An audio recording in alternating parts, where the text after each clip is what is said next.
আপন জুয়েলার্স থেকে জব্দ করা সোনা ও ডায়মন্ড প্রকৃত গ্রাহকদের সোমবার ফেরত দেওয়ার কথা থাকলেও তা স্থগিত করেছে শুল্ক গোয়েন্দা ও তদন্ত অধিদপ্তর।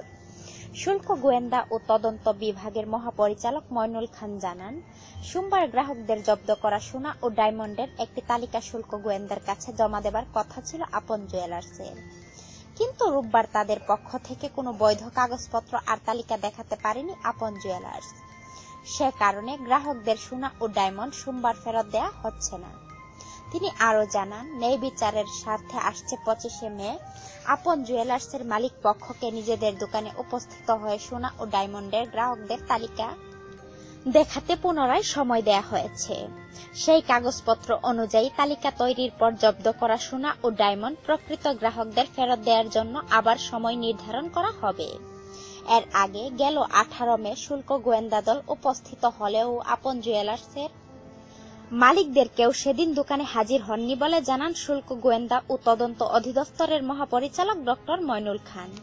তাই আসছে 23 মে আপন জুয়েলার্সের সব মালিককে ফের জিজ্ঞাসাবাদ করবে শুল্ক গোয়েন্দা। আর 22 মে শোরুম গ্রাহকদের সোনা ফিরিয়ে দেয়া হবে বলে জানানো হয়। এদিকে কার্যালয় থেকে বের হয়ে আপন জুয়েলার্সের মালিক দিলদার আহমেদ বলেন, 40 বছর ধরে সততার সঙ্গে ব্যবসা করে আসছি, কোনো অবৈধ জিনিস আমাদের দোকানে নেই। শুল্ক গোয়েন্দাদের অধিকার রয়েছে আমাদের দোকান অনুসন্ধানের। তারা আমাদের সোনা ও ডায়মন্ড জব্দ করেছেন। আমরা কাগজপত্র উপস্থাপন করব। আমরা ভ্যাট দিয়ে থাকি, ট্যাক্স দিয়ে থাকি, তাই 15 দিন সময় চেয়েছি।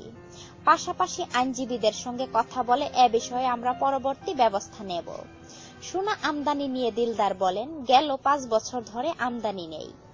রিসাইকেলিং করে সোনা বানানো হয়। আমি যেভাবে ব্যবসা করি সারা বাংলাদেশের সোনা ব্যবসায়ীরা একইভাবে করেন।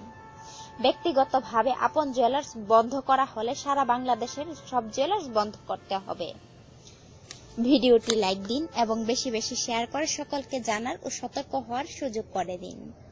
আর এমন অজানা আরো তথ্য জানতে এখনই সাবস্ক্রাইব করুন আমাদের চ্যানেলটিকে।